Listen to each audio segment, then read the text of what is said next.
Welcome to another OCD Recovery Instagram Live.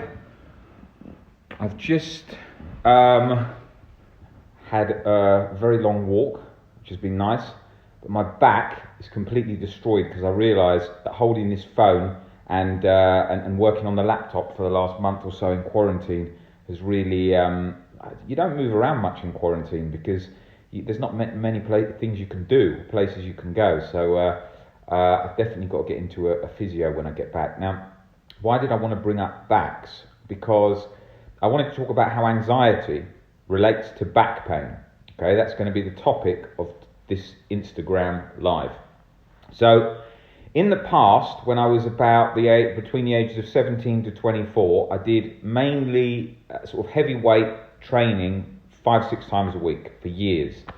And then I damaged a disc in the thoracic vertebrae, and that part there got a disc, like basically not a term used by chiropractors or physios, but the disc slipped, and I was instantly sort of had to sit down, could barely hold the weight of my head, spent about 3 months in bed, had to go to physio 3 or 4 times a week. It was an absolute disaster.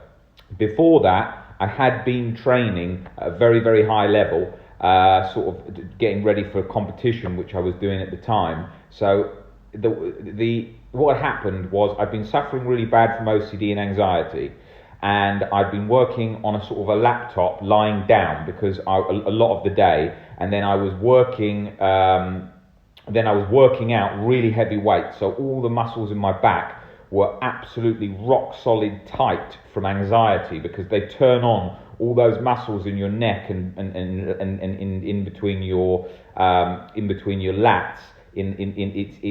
All of those muscles get really tight all around the spine and all up around the back of your neck and in the front here in the muscles in the front of your neck. And so that was I hadn't realised that anxiety was doing that. And because I was lying down so much, because harm OCD, I was just chronically locked up because of guilt. What happened was I was in a position where I was literally just lying down all the time during the day, working on my laptop and then doing a lot of weight training. And it was very bad, and the injury that I had, it took about 3 or 4 months. I had to really get back on my feet, and then it took probably another 2 or 3 months swimming every day, loads of massage and physio to get back to being able to function. And then I was good, but I could never train like I used to again to the same extent. So I gave up the wanting to do any competitions because I knew that I couldn't train at that level. And then what happened was I then spent about 3-4 years with no real major back pain, but sort of on and off. And then I got it again for about 3 or 4 months as I got into a sort of another injury situation that just came about from sort of getting back into the gym, getting a bit more confident, and because I had that weakness, it then caused a problem again. So that back injury, if I hadn't had anxiety, would have I had the back injury? I reckon I would have probably not had it, but possibility. Why? Because the weight training I was doing at the time, this is going back 10 years, 11 years ago. It's different now, the culture for online social media. Everyone's a personal trainer, every Instagram account's a fitness account, everyone's all about technique and stuff like that. It wasn't like that then. So if we went back, say, 15 years, it was very difficult to even buy a protein shake in a shop. Now you can buy them in every supermarket or small Tesco. You can buy them everywhere. So the knowledge wasn't as easy as that.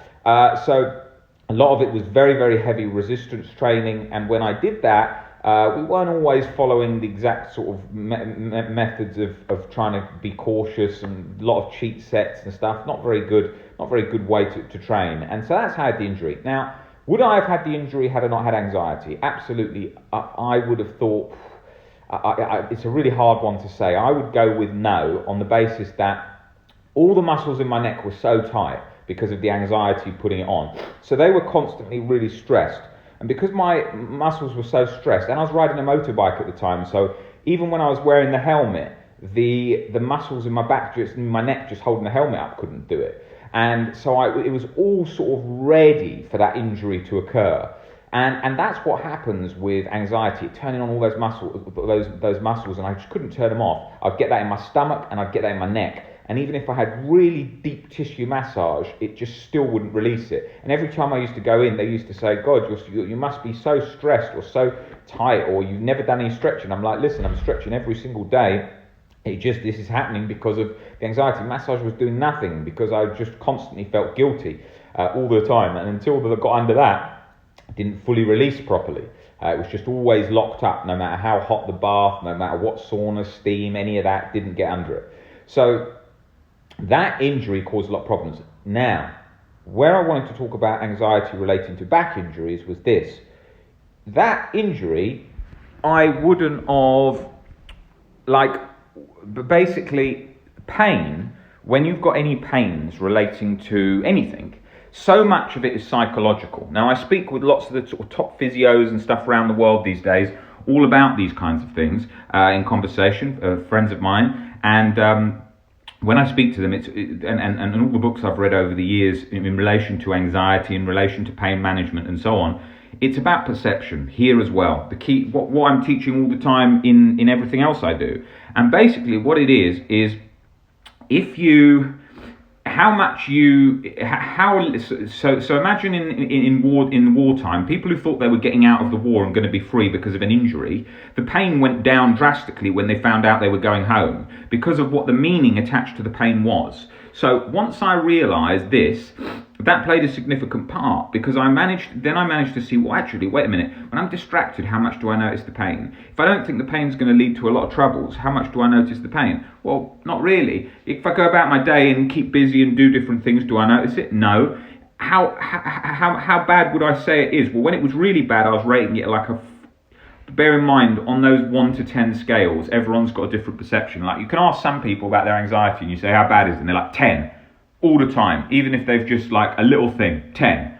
Well, that's because they're rating it way too high because their frustration tolerance is very low. They haven't got used to sort of changing their perspective and getting really comfortable with anxiety.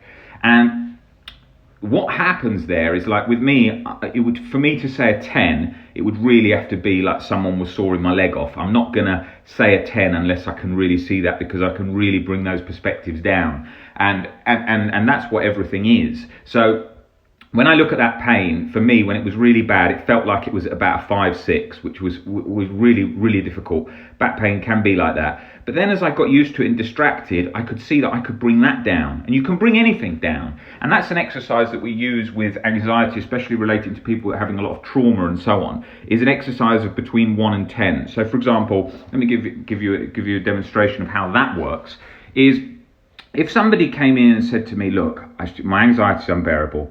I can barely, function. What's the point of even being alive? One of the exercises that I use is saying to them, okay, rate how bad this is between 1 and 10. And they usually say 10. I say, okay, now let's imagine that you're in a car and you're driving down the road and you've got your mum in the passenger seat, and you're driving along and a car cuts you up and you have to swerve and you crash the car.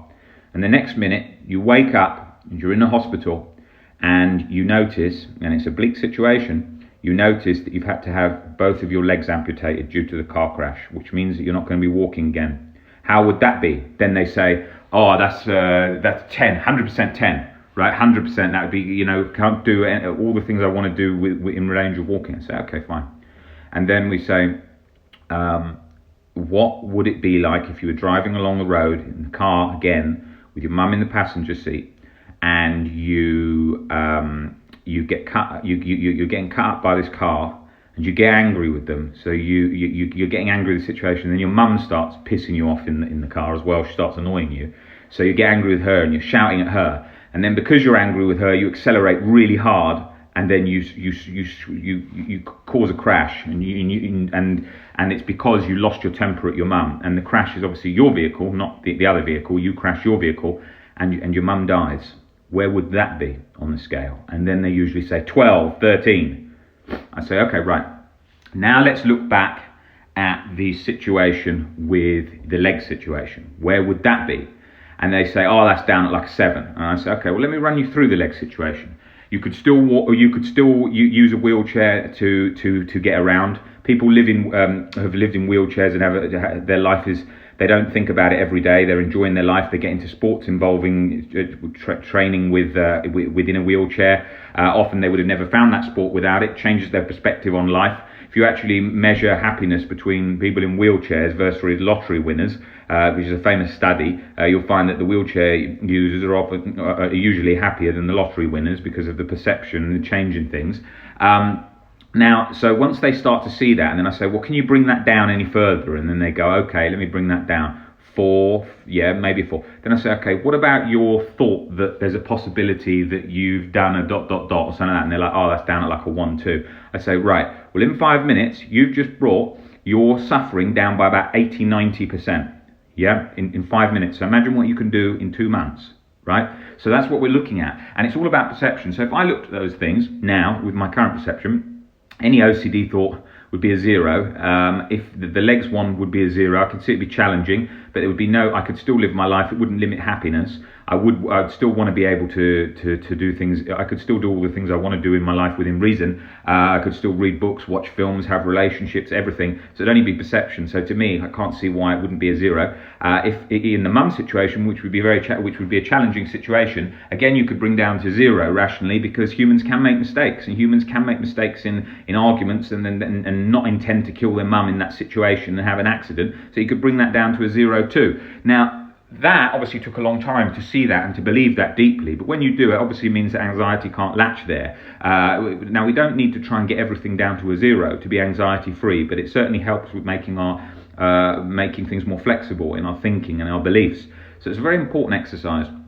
And I use it for lots of different things. Now, what people will do is they'll get stuck with that exercise, so we have to come around it from various angles. Because what they'll usually do will go, well, if I did ... that's a 10, and that's never going to do it. Okay, let me just think of the mum one, the legs one. No, my one's still a 10, I'm doomed. No, that's not how it works. You've got to get under it by changing the perspectives. And you can't do that easily on your own without knowledge on it, because it has to come at from various angles. So there's a very, very important thing about that. So I thought I'd come on here to talk a little bit about back pain, a little bit about perspectives. Back pain is very much to do with perspectives, to do with how you feel the pain, and you won't notice it at different times. Like often when I'm talking to someone who's got very bad back pain, distracted, speaking to them in a consultation, I say, how much have you noticed the pain? They say, haven't noticed it at all, because that's how things are. We forget things. If we didn't forget things, no one would have a baby ever again. Because everyone who's had a baby and been in a lot of pain would say, I'm never going through this again, and then goes and has another baby in a year's time. So it doesn't work like that. Our brains are very used to adapting, to changing perspectives on pain. We're very good at living with lots of pain. We can do it very well by changing our perspective. It's like if you put on a wrong sock and it feels like it's a kind of a sock that's not very comfortable, and you think, oh, it's going to ruin my whole day, especially with OCD and anxiety, because you always think everything's going to ruin your whole day, and you feel that and you think, God, that's terrible, and then you forget about it, and then the day you don't even remember that thing that you thought about in the morning. So everything is all about adjusting and how we do with those things, and they play a big part. So yeah, I wanted to come on here to talk a little bit about back pain, and in relation to changing your perspective on things, which that exercise is very good, especially with trauma-related scenarios, people who are suicidal, anything like that, to really bring them down quickly. It's a great one. You can adjust it in all different formats to any different problem, to any problem you have, to help get underneath that. Okay, let me just have a look and see if there's any quick questions that were here, but I'm not doing a questions Instagram today. I'll do that on the next one. Don't think so. Okay guys, I will see you on the next Instagram live, and I will be doing a question and answers on that one. Alright guys, see you later.